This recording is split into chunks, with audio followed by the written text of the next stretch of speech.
Hello and welcome to How to Solve YouTube channel, where we share tips and tricks in just a minute. Today, I'm gonna show you how to fix TikTok profile view option. So first, go to your phone settings, then scroll down to general.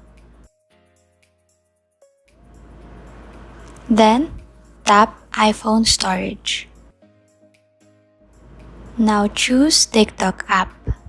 Next, you'll see this option called Offload App. Tap on that.